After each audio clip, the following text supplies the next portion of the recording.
thank you so much for coming on today. I think, the stuff I want to talk to you about is mind-blowing, because I think what you do and the potential for what you do is fascinating. I'm excited to be here. Yeah, so I'm going straight into it. Hypnotherapy, what on earth is it?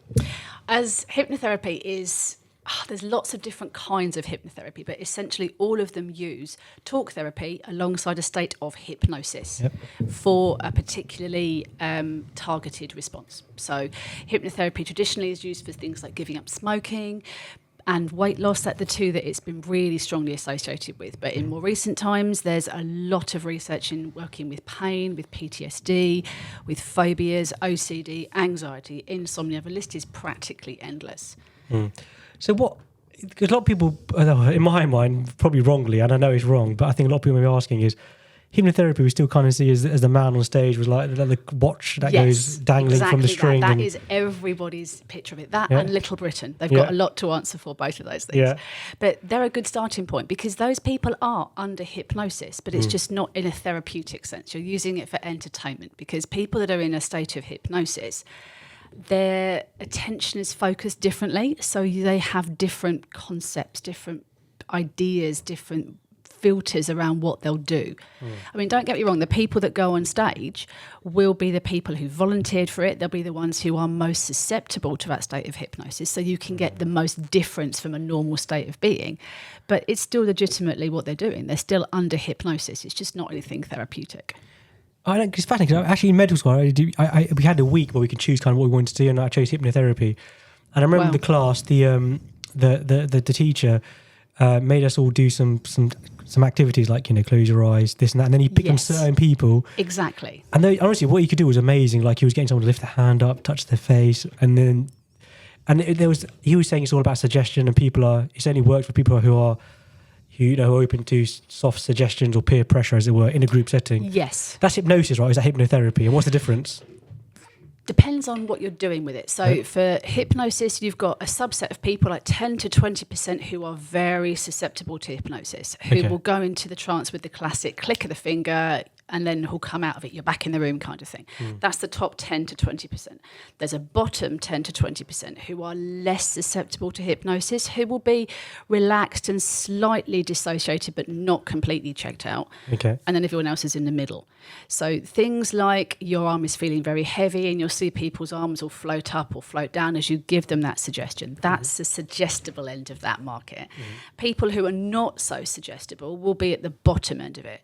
They're the ones who will make rubbish victims on stage, but in a therapeutic setting, it doesn't make a difference, because I don't need people to be entertaining. I don't need them to lift their hands up or cluck like chickens. I just need them to be relaxed.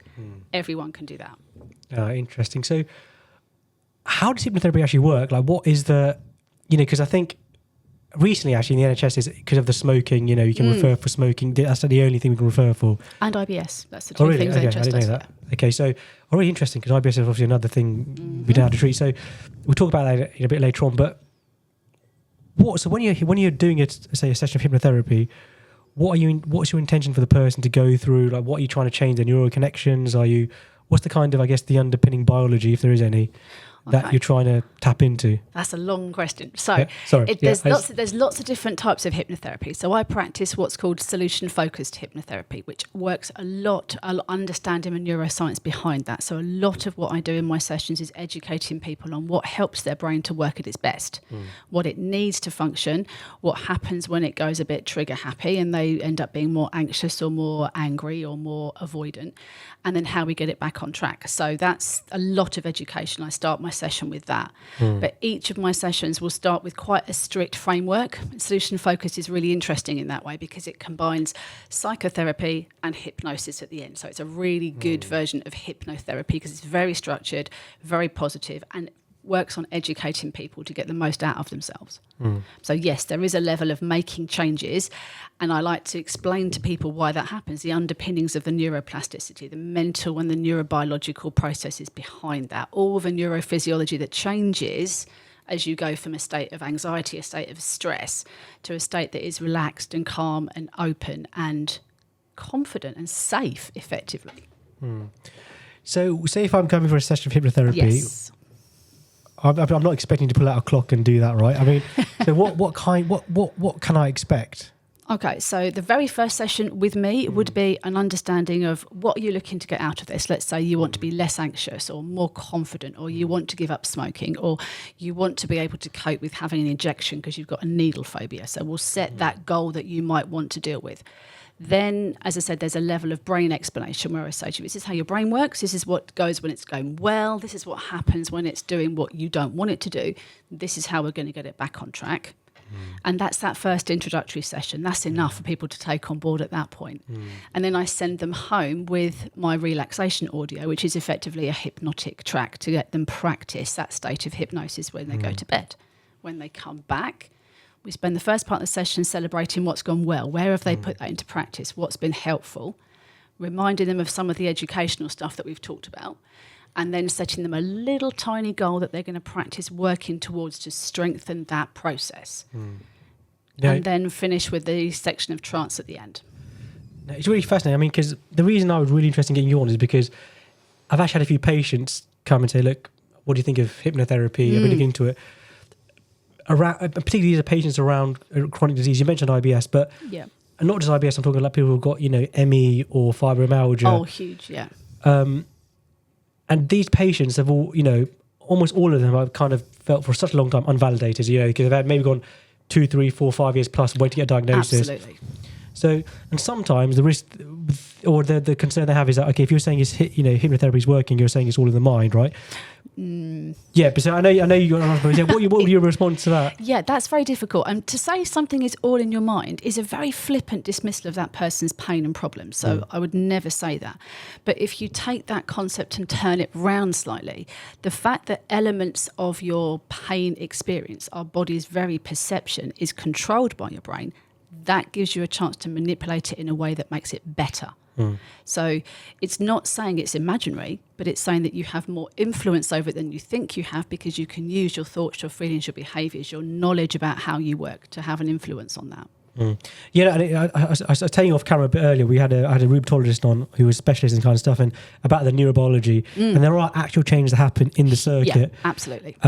So just because you can't test for it or see it doesn't mean it's not a real thing, right? And that's why I think these therapies, so hypnotherapy, somatic therapy, whatever it might be, that's how they work. So it's it's about actioning that behavior or that feeling or that emotion or that pain and trying to combat that. But so say we talk about fibromyalgia, right? But let's just use that as an example. IBS, it could be anything, right? You mentioned that in the first session, you almost educate the person. Yes. And then you go on to, give them a hypnotherapy track, and then they come back and he was gone positive. Could you give us some examples of where that's worked or what you've used in examples of patients you've used and what conditions it's worked for? Oh, huge. So many different things. One of the things I love most about it, there's no 2 days are the same. It's very, very, very varied. So for most people, if you think about our bodies as having 2 settings, broadly speaking, fight or flight, rest and digest. If we're going to be technical, it's your parasympathetic and your sympathetic nervous system. Somebody who's struggling with anxiety, for example, or maybe somebody who's in pain, their body is tipped very much over towards the kind of fight or flight sense, because your body senses that it's in danger. It doesn't feel safe. There is something bad happening or about to happen.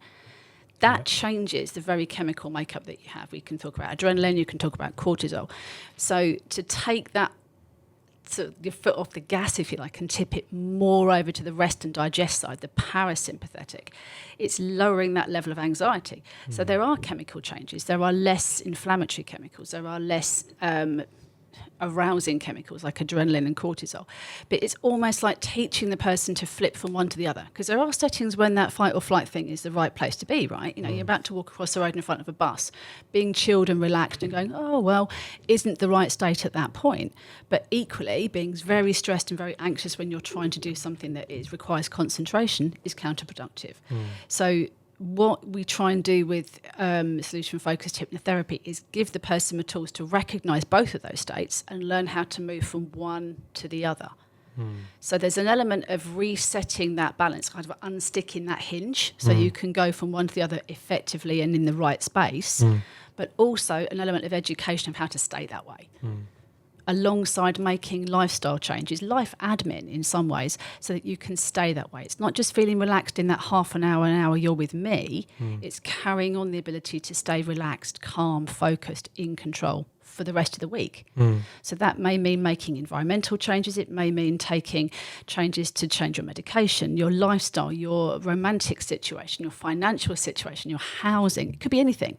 But anything that adds to your level of perceived stress, if you can help manage that, you change your body's very neurobiological makeup. Now, it's interesting. I was going to slightly off. That's all super interesting. I want to touch back on that in a second. But what strikes me is that in the terms of medical realms of treatment, this is one end, right? And on the other end, you've got medications. And what's interesting about you is you've been at that end, right? Yeah, both. Yes, can play both sides. Yeah, and that's what interests me because so tell me about that because I know you were in the pharmaceutical industry and now you're obviously in the hypnotherapy industry. So what made you kind of switch and what was the penny dropping moment? Think, hang on a minute. This may not be the right way to go with the pharmaceuticals. It's a weird thing. So a lot of people, I teach hypnotherapy as well, and a lot of people that come to learn how to be a hypnotherapist come because they've had therapy themselves. They've realised how life-changing it is and they're like, I want to do that. I didn't. Mine was more an academic curiosity. I was like, I had a friend who trained in it and she seemed to be just in herself, not with her clients, but in herself happier, more confident. So, well, that sounds good. And maybe I'll go and investigate and see what that's like. But as a result of doing the course, you have to have a portfolio of test clients and case studies that you present. So I gather my case studies. I didn't use my work clients. I'm a pharmacist, so I didn't use any of them, but I did use some of my friends and family and their relations. And you realise as you're working through this that the strategies that I'm employing as a solution-focused hypnotherapy trainee are making a massive difference. I had a lady with who came off antidepressants. I had one with IBS. I had one who was suicidal. I had a girl who was an Olympic hopeful doing some sports performance stuff. And all of them using exactly the same basic strategy that I outlined, sort of mental health education, an understanding of what your brain needs, and incremental progress, made such a difference. And started to think, I'm seeing more progress in these clients than I am in the ones that I'm seeing in the NHS. So I dialed back the pharmacy and dialed up the hypnotherapy. I still do both. I do, but what? So you mentioned that when you trained that you saw the hypnotherapy side being more beneficial. I think interesting now, a lot more people are not skeptical but aware of potential side effects and risk of taking medications. Hugely. And obviously some of the stuff people take for the conditions hypnotherapy to treat are ones that you need to take long-term with nasty side effects. That's the issue. I think it's the stuff that the NHS is less equipped to work with. So from a medication point of view, insomnia, anxiety, IBS, OCD, PTSD, mental health conditions generally, they're things that require, as you say, huge amounts of medication that isn't particularly successful, comes with a wide range of side effects. And if we can find a better way to do that, I'm not saying medication isn't the answer, but it's not the whole answer. I think using other strategies alongside medication can be really, really helpful. Honestly, what makes me really interested in that, because I remember, we talked about this before. I think one thing I want to talk about, the medical condition, which I'll get into in a second, but I've been looking at other things in which ways I can help increase, performance, attention, but in particular sleep. Now, I don't think I can put you on the spot, right? But say if I came to you now, this is our first session, saying, look, Claire, I can't sleep. Help me. What do I do? I want hypnotherapy. Okay, so my first step is my audio download, which is on my website. I give that away all the time because that helps people to kind of have something else to focus on as you go to sleep. Something else that stops that busy washing machine whir of thoughts that we all have. So everybody gets that because that's helpful. What is on that? Is it like just you talking? It's almost like a bedtime story. If you've ever listened to one of those sleep stories, it's a little bit like that. So it's very visual. You're asking people to focus quite intently on building a visual picture of where they are. I talk about them being in a garden, they're walking down some steps, they're by a lake. There's a lot of detail that they can imagine as much as they want. And in focusing your brain on imaginary stuff, so turning your attention inwards, you're less thinking about the stuff that's on your to-do list or the things that you can hear in the room. So you're focusing your attention there. That taps into your brain's natural offsetting. And so you generally just drift into sleep. And people will come back and go, I didn't hear much after the steps, which is always good. Interesting. So that's the first step. Say, Claire, I downloaded your track and it. I was imagining myself in the garden. Last I remember, I was doing some weeding and then I woke up in the morning. Amazing. I'll be happy with that. Is that, am I fixed or what do I need to do? No, that's the first step. So going to sleep and having good sleep is When it works well, we just feel like it's magic. It just does its thing. But when it goes wrong, it's the worst thing in the world, isn't it? If you've ever had insomnia, it's really troubling. And some of that is about patterns and habits. Our brain is so good at learning patterns and habits that if we learn that we wake up at 3 a.m. for the loo, your brain will helpfully remind you that 3 o'clock, time to wake up. And we get into those habits. We get into the habits of scrolling before bed because we can't bear to see what our friends have said about us. We need to make sure everything's done before we go to bed. You might want to finish that chapter of your book, or you want to listen to the end of that TV program. They're all habits that your brain learns. And then when we've learnt them, we keep doing them. And so it's very easy to get into bad habits around sleep. And unpicking those and learning some good ones to replace them is really key. And I get quite nerdy about sleep. I love it. I'm just trying to think. Because it's one of those things. I think I think it is probably the most common complaint, and across all conditions, even if someone's got no conditions, it can be a complaint. I'm just trying to think. So again, I'm trying to help the listeners and to try to use myself as a case study, because when I can't sleep, the main thing is just my mind running, and I can't, and it can be anything. Like it can be the smallest thing, or it could be a question I can't answer, and I'm thinking, what is this? It could be anything, right? A bit like this, because I knew you were coming on. And I think I mentioned to you, I was like, okay, so I was looking at hypnotherapy and I knew very little about it. So then I was just thinking, okay, what do I actually know? What questions can I ask? Why? How can it work? So at that point, what can I do? Say if I haven't got your track, what would be how can I switch off? Oh, okay. So listen to anything repetitive. If those people that have got children will know, you have to read the same bedtime story a million times and they never get bored of it. Yeah. That finding comfort in repetition is also a habit that our brain likes. Certainty and predictability is really key to our brain. So doing the same thing when you go to bed, brushing your teeth, putting your pajamas on, going to bed, doing this. We all have a pattern. We all have a routine. Sticking to that routine and making it very predictable allows your brain to get comfy, to get safe and switch off. So those thoughts, those negative thoughts, or that worrying, that busy thought, they get in the way. So as far as possible, write them down, put them to one side. They're done and dusted, because it's the uncertainty of your brain thinking, I haven't got an answer for that yet. I need to go back into it. I need to think about that. That gets in the way. So developing a really good routine about timing, about predictability that makes your brain feel safe. It's comfortable. I know what happens next. And what happens next is I lie here, I shut my eyes, and I go to sleep. That's how it should be. So there's a lot around routine. But there's also lots of stuff that are around the build-up. The secret to good sleep is not in that last 5 minutes when you lie down. The secret to good sleep is what you've done during the day. Have you had too much caffeine because you felt a bit dozy, so you've had extra caffeine? Depending on how you metabolize caffeine, that may still be in your system at quite a high level. That gets in the way. Exercise is a good one to unwind and show your brain that you're tired physically and mentally, but not too close to bedtime, because some of the chemicals associated with exercise will buzz you so you don't sleep. So it's making sure that there's a time and a space for everything in your day, and that it's, to all intents and purposes, a predictable, safe routine for your brain to learn. Interesting. So it's funny because when I've got 2 children, so we're trying to get the older one to get into a routine of nighttime and bedtime, and it's funny, when we become adults, you kind of forget that, right? But you are a toddler, essentially. Yeah, exactly the same. We like that same practice, that same certainty. Yeah, it's interesting about that's why I guess a lot of people do the journaling before they sleep, right? And I don't do that personally, but yeah, my friend calls it a brain dump. It's like getting all the stuff that you think is taking up headspace, putting it on a piece of paper so you won't forget it. Yeah. And then that's it. You can let go of it, and you can work on going to sleep. So that does make a difference. There's lots of little things like that will help.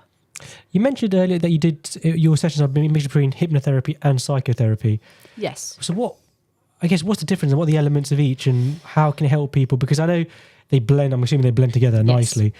But psychotherapy, I kind of think of as obviously psychological therapy, right? But exactly, it's a very broad term. It's a very broad term, and that's it. There are dozens, hundreds probably, of different talk therapies, psychotherapy. The one I practice is solution focused. So it's like, okay, this is where you are now. How would you like life to be? What would you want to be better? And picking one element of that and looking at what we're in charge of to do that. And that will be quite a small thing, because we need to find something that is doable, that is a forward step. But this kind of thing is not about looking back at the past. We are where we are, and going back over the past actually makes us feel more negative. It might bring back those feelings of guilt or shame or hopelessness, and we're trying to avoid that completely. You want people to have a vision of the future, this lovely, shiny picture of what they want their future to look like. In your case, a lovely night's sleep. Yeah. And build that, make that really attractive, so that you're more motivated to take the steps and make the changes to achieve that. I'm just going to reel off some conditions now, and I want you to, again, let's put you on the spot, but I want you to say if you've got experience, if they work, and if you actually have patients that have got better from. It's the first one, and these are conditions that I know that my patients need help with. The first one is tinnitus. Absolutely. It's a weird one people don't think about, but I work a lot with tinnitus. I have a good friend who's an audiologist, and we have a really nice double act. She fixes anything that's organically wrong with their ears or corrects their hearing, tinnitus, and then sends them to me, because there's lots of different techniques, but one of them is dialing back the stress around it, because stress and stress hormones associated with that will always make it worse. Okay. And the other is almost taking away the focus from tinnitus, because when you think you can hear that noise, there's a temptation for your brain to really tune into it. Can I hear it? How loud is it? Where is it coming from? Can anyone else hear it? To really focus on that. The more you focus on something, the more prevalence it takes up in your sort of brain's bandwidth. And so the more you tap into it, as I said about patterns and habits, the more you think about that, the more your brain goes, oh, you'd like me to be aware of that. Okay, I can do a bit. And it will keep checking and keep drawing your attention to it. So picking out that is very helpful. That works really well.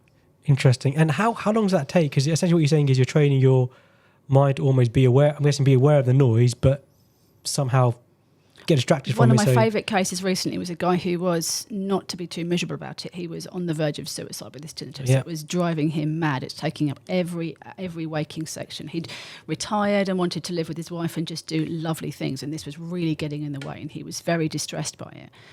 I had 8 sessions with him, and by the end of it, he was like, I can still hear the noise.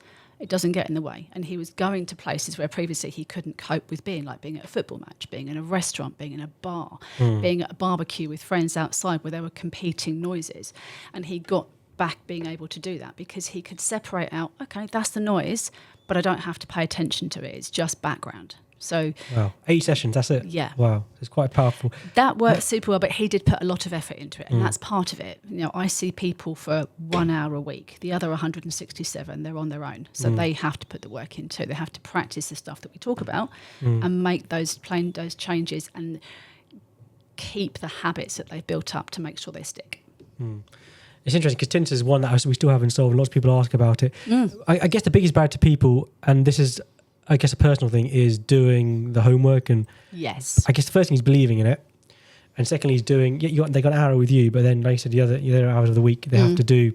Absolutely. So my job as the therapist is to encourage and support and cheerlead, but secondly to explain why I'm asking them to do what they're doing, what difference that makes. I think that's where my science background gives me a little bit more credibility than the average therapist, because not only can I explain the hypnosis element, but I can explain some of the biological processes, the neurological processes, the stuff that goes on underneath that gives people the evidence and the substance to do what I do and to keep trying.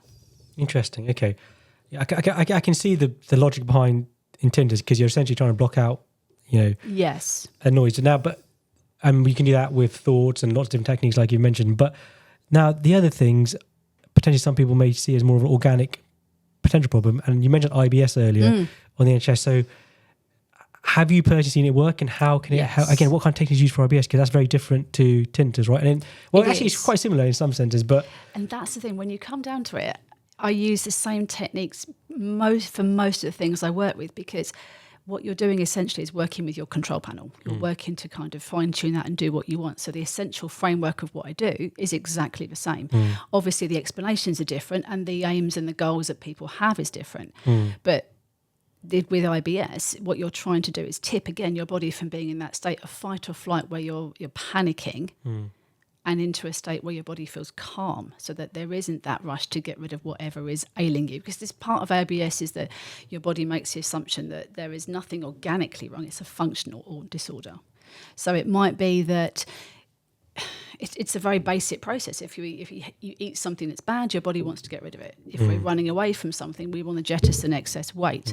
So your body doesn't want to spend time and effort digesting things when it's in a crisis situation, and that spills over into a poor function of your gut. So spending time making your body feel safe, making you feel in control, has the spin-off that you end up feeling calmer, your body and your gut react in a similar way. So dealing with anxiety. There's all sorts of other stuff. I'm really glossing over the top of it. There's a whole NHS hospital in Manchester that focuses just on IBS, and they use something called gut-directed hypnotherapy, which is a lot of visualization on top of what I'm talking about too. So imagining that your guts are a river flowing beautifully and calmly, going around the rocks, not trying to go through them. Just there's a lot of visualization that goes alongside that too. So what? Let's get into maybe, because it's really interesting actually. Again, IBS, I think is something that people are over medicated on because they have no other alternative. But a lot of the time, I find when people start medication, they come back saying it's not working, or means I'm increasing the dose, which is not right in my opinion. And I think these kind of things are very interesting. So you mentioned, obviously, you kind of glossed over it, and you mentioned that they do visualizations. But yes, I think I understand why they do that. But what I guess to the IBS sufferers who have gone through everything, they're probably a bit skeptical right now. They think, okay, that's not going to work for me. What other things could you say to them to convince to give this a shot? What else is there that? Because right now I'm thinking, okay, so I have hypnotherapy. You make me visualize things. You do the hypnotherapy. You've seen it work for some people, but I've tried everything. I've tried every single medication. I've tried various rightly, wrongly talking therapies in the past. Haven't worked. Why is this different?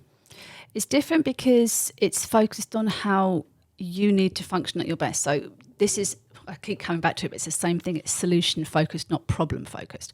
When you dig into a problem over and over and over again, you inadvertently wire it in because your brain thinks it's important to keep that story, that narrative, that problem front and center. A bit like the last app that you opened on your phone will be the one that you go back to when you unlock it.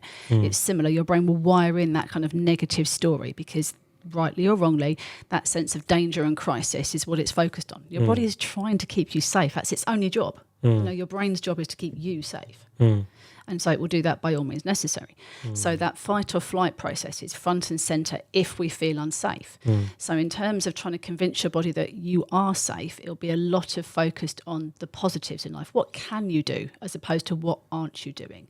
What are you able to enjoy that brings you pleasure, that brings you satisfaction, that dials up the level of the neurotransmitters that we find helpful? So things like serotonin, dopamine, oxytocin, the ones that make us feel calm, relaxed, that fire up positive pathways within the brain, rather than the stress hormones like adrenaline and cortisol that tend to result in a different profile.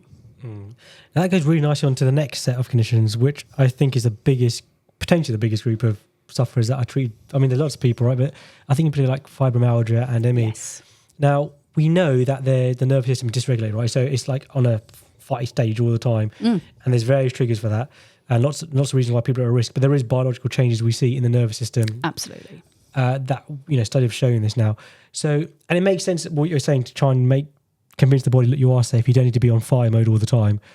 So, and I'm guessing, can you do this in groups, for example? Because I know therapy can be as powerful. You can do group relaxation, and in and of itself, progressive muscle relaxation can be really helpful for things like ME and fibromyalgia to kind of literally release any tension, because that in itself is counterproductive. So group relaxation is possible, but because everybody will have individual stories, individual goals, individual issues that they need to address, because it's never the same presentation in two different people, is it? They need that targeted one-on-one bespoke thing of what they're going to work on with me each week. There are commonalities. You can kind of do it as a group concept, but I think to get the most out of it, to make it as effective as possible, it would work best one-to-one. That's been my experience so far. Interesting. Have you ever done it on yourself, or have anyone done it on you, hypnotherapy, or do you use techniques? Yeah, we always used to, during the course, you play around on each other. Because everyone goes into the course learning to be a hypnotherapist, but equally, you might as well deal with all your own problems at the same time. So we all do our own kind of life admin. Solution-focused therapy talks a lot about having a stress bucket.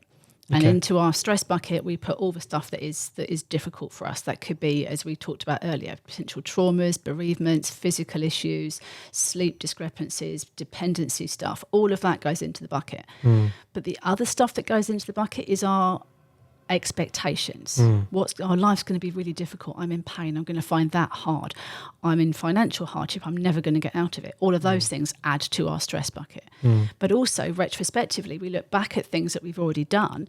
We might regret that. We might think that's gone badly, and we give ourselves a hard time, guilt and shame and all the things that we regret. That goes into the bucket, as well as all the everyday stuff like trying to find car parking spaces and your car keys.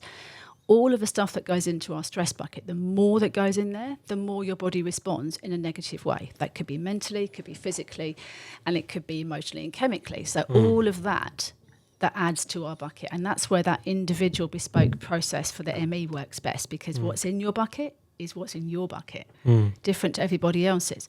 But by picking a topic to work on each week, rather than talking about the problem, we look at one thing that could be better in their life. And it may be, I want to get some more social interactions in my week. And maybe I want to get some more downtime. I want to read my book. Maybe I want to get some child-free time. That would take a chunk out of the stress bucket. So it doesn't necessarily need to be related to what they're coming to me for. So they may be here for ME, but what I'm dealing with is giving them back a life they enjoy, step by step. And then when that gets better, that whole inflammatory burden, that whole chemical soup of all the stuff that makes us feel bad is better. It may be controversial, but a lot of the time people say, not my words, but people say, it's not going to work on me because I'm not weak-minded. Yeah. It only works if you're someone who's weak-minded and gets persuaded easily. Obviously not true, right? And No. what would you say to people that say that? I think that probably stems again from the stage stuff, doesn't it? Because you're being told what to do in that stage setting. When you're in a session with a hypnotherapist, you're not being told what to do. I'm guiding you through relaxing. You have to be a willing participant in that. So a lot of people, actually, if you look at the research, the people who respond to hypnosis best are often the ones who would consider themselves very intelligent, very driven, but they also like that sense of relaxation. It's not about being weak. It's not about being strong. It's just your hypnotizability is a genetic tendency, same as being tall, blonde, dark, or whatever. So it's what you're built with. It's nothing to do with being weak-minded. And actually, I'm trying to help somebody control their mind rather than me control it. I'm never telling anybody what to do in those sessions. The psychotherapy part, the lead up to it, where we're discussing how your brain works and what they're going to do differently, they're in control of that too. I'm never telling them what to do. It's not a counselling or an instructive session. It's what do you think it would be better if you could do differently?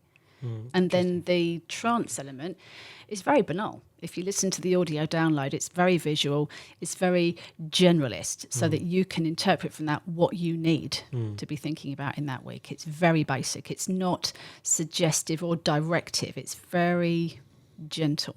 And so obviously, so in the last 5-10 years, in particular in sports, there's been sports psychologists that are helping teams. Now, what do they? That's obviously different to the hypnotherapy, is it? Are they quite similar? There's a big crossover. So a sports psychologist will probably use a lot of the same techniques. What I call life admin, emptying down that stress bucket so that you can think clearly and appropriately. Because without going into too much detail, you've obviously got the intellectual part of your brain that is problem solving and the emotional part of your brain that is stressed and worried. And it's being in that right part of your consciousness to make the most out of it. So sports work will use stress management, but it also use visualization techniques, and that's exactly the same as what hypnosis can do too.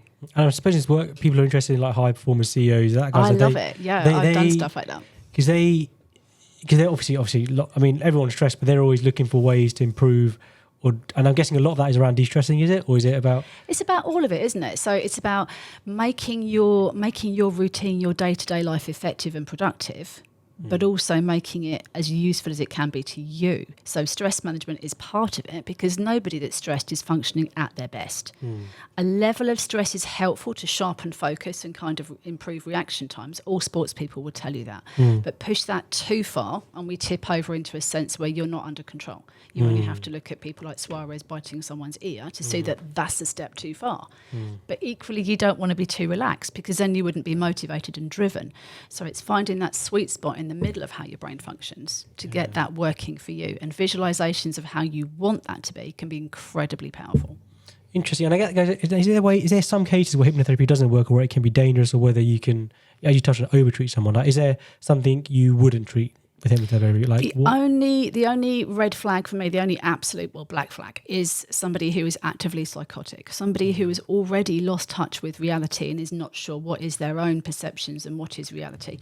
I wouldn't use anything like hypnosis with them, because you're asking to imagine another reality, and that could be very damaging. But that's the only caveat. There's nobody else that I wouldn't work with. There are scenarios that it would be less helpful. So anybody that's intoxicated, anybody that's high on some kind of drug, that wouldn't work either, because you're not in possession of the right parts of your consciousness for me to work with.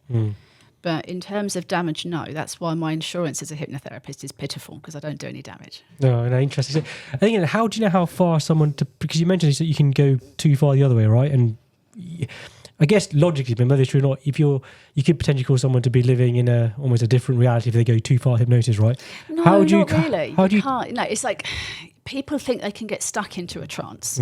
You can't. Even if you if you game or do something like that on the Xbox, you can get really stuck in that immersive world of playing whatever you're playing. But sooner or later, you'll need the loo, you'll need food, somebody will call you, and you come out of that state. You can't get stuck into a trance. So it's not about living in an alternate reality. It's not that powerful. Hypnosis can't make you do something that your own values and limits and boundaries wouldn't let you. Interesting, because I guess nothing people say is, oh, my child, when they're watching TV, they're in a trance, that's bad. Therefore, being hypnotised. That's a good place for them to be. Yeah. Not necessarily watching TV, but being in that imaginary world where they're running that sort of internal simulation of, what is this like for me? What would it be like if I was a fish or a mermaid or a dinosaur or a bat? Kids are great at that stuff, and I think that's a lovely thing to encourage. It's role-playing life in a way, isn't it? And it helps us practice in those scenarios mentally, or watching somebody else go through them on the television programme helps us practice what we might do in that scenario too. It's kind of like while we all watch horror films and go, don't go into the cellar, because you're imagining what you would do in that situation. And that's a learning by proxy, isn't it? So watching people in those situations, you can learn from that. And I think allowing children to practice imagination is an amazing thing to do. So allowing them to go into a trance, which kids do all the time, by the way, they zone out very easily. Their imaginary friends are amazing. It's a huge gift that they have. And I think that's to be encouraged. But it's nicer if it's not all from television, allowing them to imagine rather than being given that sensory information. Yeah, I think that's the key thing, is not... Obviously, too much TV is bad, right? But I think if you get the imagination going from something else other than the screen, I think that's the goal. But did you work with kids as well? Is it yes, just I do. Does it work with children? Obviously, it's a talk therapy. They need to have sufficient language skills to be able to put into words what they want to do. But even in that setting, it can be quite playful. So I work with children from 8 years upwards. So I work quite a lot with kids, actually. It's a big chunk of my workload. Obviously, the biggest thing at the moment is spectrum disorders, right? Like ASD types things. So I'm guessing you have quite a high burden of people asking about, because sometimes parents are desperate, right? They're let down by the service, and they're asking, what else can I do? Do you see a lot of that? Yes, I do. I mean, it's sad that it comes from a place of desperation, but it's lovely when you can turn that around. I work a lot with children who have emotionally based school avoidance, who can't go into school because they're too anxious or struggling. That may be because of something that's a neurodivergent diagnosis, ADHD, ASD. It may just be a social anxiety. It could be all sorts of reasons. They want to go into school. They recognise that they need to go into school, but they just find it overwhelmingly stressful. And those are a lovely bunch of kids to work with, because I've done that successfully quite often. Because I find like ASD or spectrum disorder type disorders are very, very difficult to treat, because sometimes there's multi things going on. It's not just it's not sometimes not, like you mentioned, it could be school, it could be home life. Exactly, they all feed into each other, as well as a biological reason for it. I'm guessing. So just touching on that a bit more, what kind of things you need to do differently? I'm guessing it's a bit different treating a child than it is to an adult, right? It's a similar process. It's that same brain explanation. This is what your brain needs to feel at its best. These are the things that make you feel good. And it's the same for adults. Positive actions, things that we do, whether it's going to the gym, reading a book, doing stuff that makes us feel good. positive interaction, spending time with people that we love and value. Pets too come into that category. And then positive thinking. Those are all the things that our brain needs to feel at its best. That's a very broad overview. You can add purpose to that list as well. And that's the same for children. They still need to do the things that make them feel good. They still need to have interactions with people who make them feel valued and safe. And they still need to think about life in a way that makes them feel excited about it, that educates and excites them. So I work in exactly the same way with children. They get the same brain explanation about how it works. I talk to them about serotonin and their prefrontal cortex and their amygdala. Children love it. And I find that children who are on the spectrum love it even more because it gives them that sense of, oh, my brain's a little bit different, but that's cool. I know how it works now. So exactly the same. Interesting. And I suppose another big thing, especially now is coming out for different reasons, is around weight loss.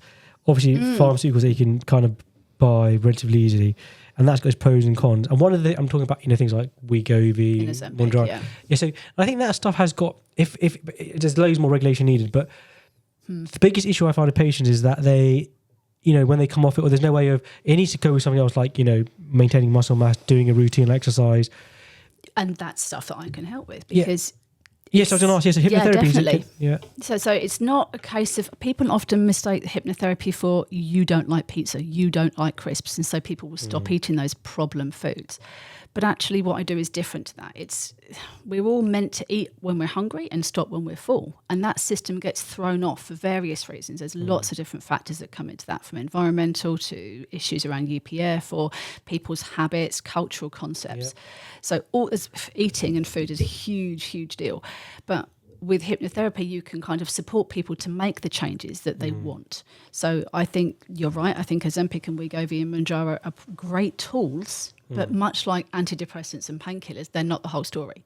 There needs to be a maintenance section to that once you've got to a healthy weight, how do you stick at it? And that's where hypnotherapy can come in to help you develop, maintain, and stick to good habits. Interesting. I think honestly, it's an awesome area. I think what really hits home is case examples. And you mentioned the patient with tinnitus, but is there any other memorable? Obviously, you can't give exact detail, right? But any cases where you think like, okay, this is worked amazing, or even better than I thought it would? I'm genuinely always surprised by how well my clients do, and I keep data on them. I'm usually for what is seen as an alternative therapy. As part of Inspire to Change, we run a research project. We did a big one with the police force, which was amazing, and we're running one currently across all our clients and data. So I collect stats on them, so I know where my patients start in terms of, we score them on a scale of 60. I know what numbers they start on, and I know where they finish, so I can see where there is evidence for that. So I know that's lovely to see too. But they always surprise me. So one of the ones was a small youngish child going into school, so in year 7 or 8, so 12, 13, absolutely terrified of going into school, couldn't cope with even going on public transport, and then a few sessions in is starting to show signs of, well, I'm going to go into school and I'm going to try it. Just developing that sense of confidence and agency and self-belief through nothing more than focusing on what else they enjoy doing. So where else are you good at going into groups of people? Where else do you feel comfortable around other things? Practicing with swimming, she can go swimming. So what is it you can take from swimming that you can translate into school? Practicing the other skills and habits and learning that you've got more resources than you thought you had, but just applying them differently. So that I loved. Depression, helping people with depression, either stopping them from starting antidepressants because they've got their concerns, valid ones, about whether that medication is right for them, or conversely, people who've been on antidepressants for way longer than is advised, 10, 12 years, helping them come off those without experiencing those side effects. Interesting. Those are things that I really get a huge amount of professional satisfaction from both sides of my fence. Yeah, that's not something, because getting someone off antidepressants can be very, especially for some of them, and some patients have been doing it for years, and they're like, I don't want to come off them, but they can't have to taper off slowly, right? So that would be super interesting to me, because that's something that's really challenging with patients. And I've never actually come across anyone asking about hypnotherapy actually, but everything you've said kind of makes sense. I said that could be a useful tool. But how would it work alongside a tape? Because in this way, we talk about, we're tapering off a medication and increasing hypnotherapy. How do they work together, and what kind of things does hypnotherapy, I guess, catch? Because one of the biggest concerns for me is, from a clinician, if we're reducing them slowly, is rebound effects. So getting really depressed, and that is a real danger. So how does hypnotherapy combat that? I think there's two parts to this. One is education for people, because there's a lot of misunderstanding as to what antidepressants do. And I think empowering people to understand what they do and what they don't do is really helpful. So there's been lots of talk about how antidepressants boost serotonin. They do that. And that has advantages in allowing you to be a bit more motivated and to try things that you might not normally have the capacity to do. That's useful. But it's also underappreciated that antidepressants seem to help us develop better patterns of behaviour by impacting a part of the brain called the hippocampus. So that you can think of that as being like a filing cabinet of all our behaviours and templates and things that we do. If you can establish good patterns of behaviour by helping people to learn and try and do things better, they're then able to carry on doing actions that we know are helpful. So how often have you heard people say when they've got depression, oh, just do some exercise? They can't. They lack the motivation and the ability to go and do that. But by giving somebody antidepressants, maybe you just give them a little bit of a boost so that they can go and try those things. So that's an educational thing. In terms of the hypnotherapy, it's if you're not going to take antidepressants, you're going to have to start generating these positive neurotransmitters on your own in a more consistent way. What is it that we can get you doing in your life that does that? And it comes back to those positive actions, positive interactions, positive thoughts, helping people to notice when they feel good and to get more of that so that you buffer the impact of the antidepressant as they come off it. Giving them a confidence that a change in emotions is a natural part of life, that we're not all supposed to feel like a 10 out of 10 all the time, that having low points in life is perfectly acceptable, and dealing with them shows resilience and strength, and not expecting people as soon as they have a tiny wobble to panic and think they're tipping back into depression, because that's not the case. It may just be this is a temporary challenge, and the strengths and things that they've learned before from working with me or things that they've tried before this bout of depression can get them back on track again. So it's mostly about education and encouragement of where to find the positive things that add value, so that they don't need to rely constantly on an artificial boost of those neurotransmitters. Yeah, it's interesting. Now, so I've got a few patients who have got, this goes on nicely from that, and that's a really good explanation, and the way you've said that makes total sense, and I think for people listening that makes sense as well. But I've got, and I think it'll be solution focused, right? I was thinking there's one group of patients who I see that, I don't know, I might be wrong, but where I think solution focused might be very difficult, and that is around eating disorder patients, because I might be wrong here, but I know for some of the ones I'm seeing, if you would say to them, look, can you imagine yourself not having an eating disorder or being a better weight? They'd be like, no, I can't imagine that, because that's their disorder, right? They want to be as slim as possible and, not eat. So how, and if does hypnotherapy work in that? Will it work in that? And if it does, how, what can you do? Because they can be really challenging again. And I'm just trying to see what else is out there to help these patients, because there is therapy out there, obviously, and it does work very well. But I want to see I want to just get your thoughts on hypnotherapy for eating disorders. Yeah, it's something I've worked with. I've got a couple of clients that I've worked with that have eating disorders. It tends to be one of those issues that is slower to improve, but I think that's true of every kind of therapy for eating disorders. It's one of those things that has the highest burden of all the mental health issues. But it's exactly the same. It's not Pollyanna therapy. It's not like, imagine you haven't got an eating disorder. Isn't that amazing? It's what would it be like if you were dealing with something a fraction better? And it may not be in reference to their eating disorder. That's just one facet of their life. It's very unusual to find somebody who just has an eating disorder. They've got other issues. Maybe they're struggling at school. Maybe they've got a very stressful job. Maybe they've got issues in a relationship. So rather than focusing on the eating disorder, that's quite problem focused, what can we do to strengthen your abilities and what you get from life in a different area of your life? So what would it be like if your relationship was better? What are you in control of there that you can improve, and how does that feed you? And again, in the same way as with the tinnitus, you almost focus people's strengths in the spotlight on other areas of their life to make them feel like they're doing better in that area. And the eating disorder, the need for absolute control becomes less important. It's a slow burn. And it's amazing work when you see it happening. I've worked with a few of them, and one was just lovely. She was a lady who was wanting to move out and live with their boyfriend, but her parents were absolutely petrified that her eating disorder would mean that she wouldn't be very well if she wasn't at home with their constant support. So we talked about strategies that she could put into place with her boyfriend, activities that she liked doing that would make her feel good, and it was never an issue. Interesting. No, I didn't think of it like that. Just focus on other areas of your life that might be, because I think that'd be one. My concern would be the solution focus would not be, but you're saying focus on other areas of life that are going well. Yes, and to show where you've got the strengths and resources. And it's almost like a very stealthy ninja approach to therapy. With if I can do so well in my job and my relationship, do I need to focus so heavily on my eating disorder? Do I need to be so absolutely in control of every single calorie? Can I let that go? What would happen if I did?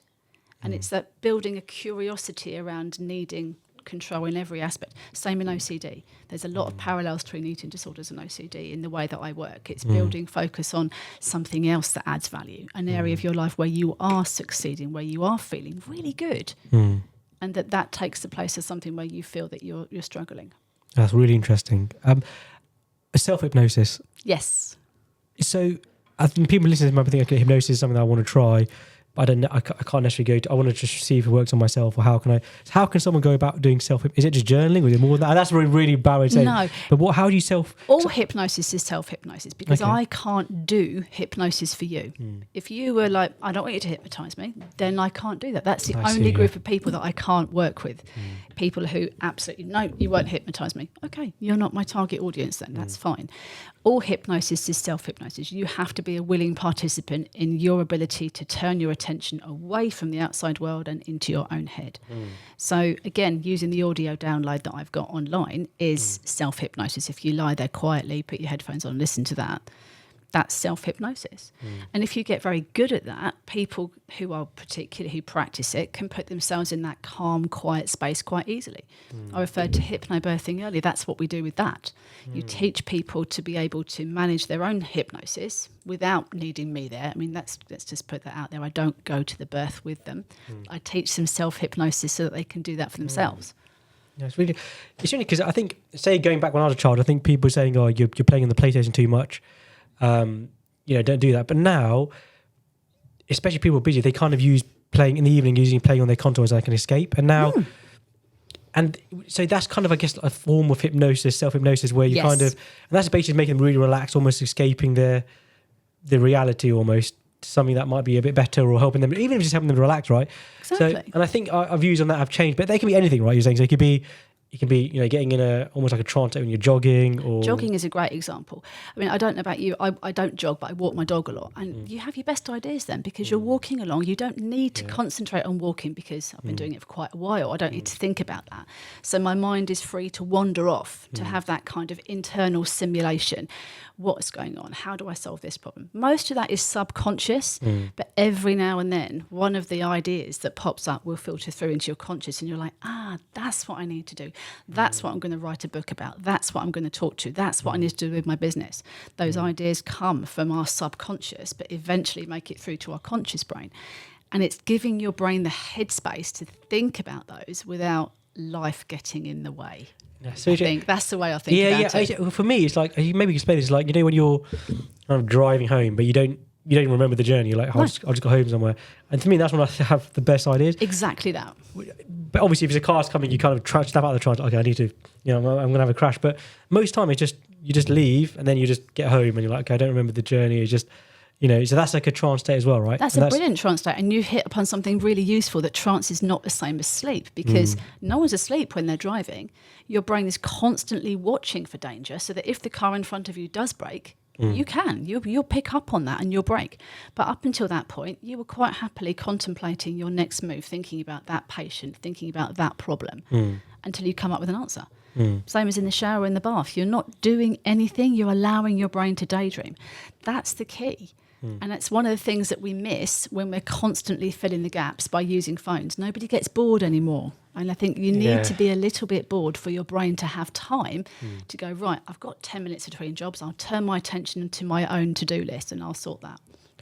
Okay, say someone's listening and they're thinking, hypnotherapy, I don't know if it's going to work with me. I'm on the fence still.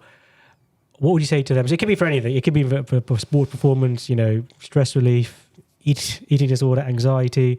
What would you say to them? Be open-minded. Ask questions. Find a hypnotherapist who's qualified in what you're looking at. So there are people who specialise in different things, and it's unfortunately hypnotherapy is self-regulated as an industry. So there is not one standard qualification.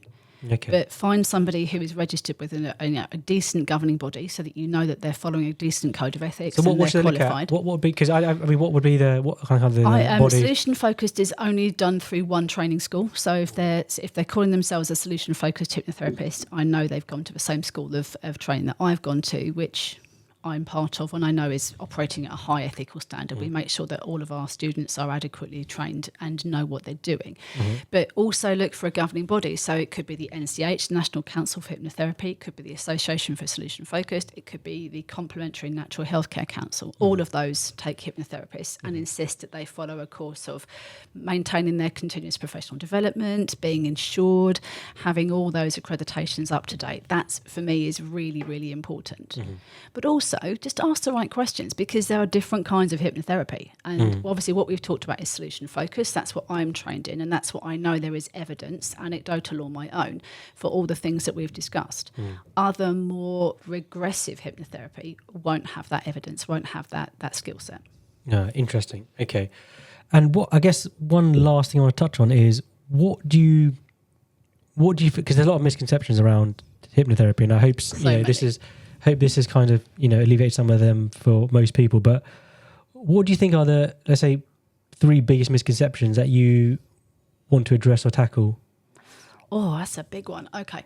One is that you don't have to be one of these clicky fingers, go straight into a trance, because that's for hypnotherapy. That's not what I need. I just need people to be relaxed, to be in a good headspace. And there are parts of my session that are built to do that, but I need them to be relaxed and open. That's all they need to be. So it's not a skill. It's not that hypnotherapy doesn't work for everybody. It's that not everybody puts the work in to make it that way. So that's one. Secondly, I think, again, be open-minded. Hypnotherapy is an incredibly powerful tool if applied in the right sense. So as we've alluded to, I've worked with patients with pain. I even had a guy who came to me for Parkinson's. He wanted to suffer less side effects with Parkinson's, and we managed to make that happen for him. So there's lots of evidence for it. So be open-minded about what you're looking to achieve, but the answer is usually yes. And I guess the third one is, it's not weird. Yeah. It really isn't. Yeah. It's just, there's more and more evidence. It's just challenging to get evidence, because the classic evidence standard is a randomized placebo-controlled trial. You can't do placebo hypnotherapy. So we always end up having to compare ourselves to a different modality. We can't do a randomised placebo-controlled trial. So that's one of the reasons the NHS don't recommend us, because that's their gold standard for evidence. So look for the research. There's a lot of it out there, but it's very small scale because it's not massively funded. No, I've been looking at the research a lot, and a lot of it, I must admit, is obviously small scale, but it looks good. And I think the chance of causing harm from this are far less than even medication. So I think it's something practically nil. There's no recorded criminal cases for harm from hypnotherapy. Yeah, and I think it's something absolutely nothing. I've become much more open to in the last couple of years.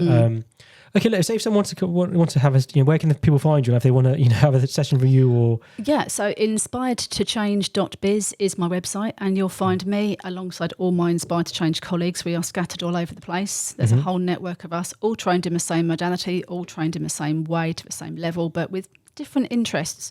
So I tend to be one more on the medical side of stuff, others like performance, but we're there. You can find me on Facebook as Inspired to Change Maidstone and Instagram as Inspired to Change Claire. Okay, Claire. Well, look, thank you so much. I think, I'm sure we'll get you on again at some point, because I think there'll be maybe lots of questions about this, even from me and the listeners. I'd love to. I can get properly geeky about this. We can talk about all the science of it all day long. Great. Well, thank you so much.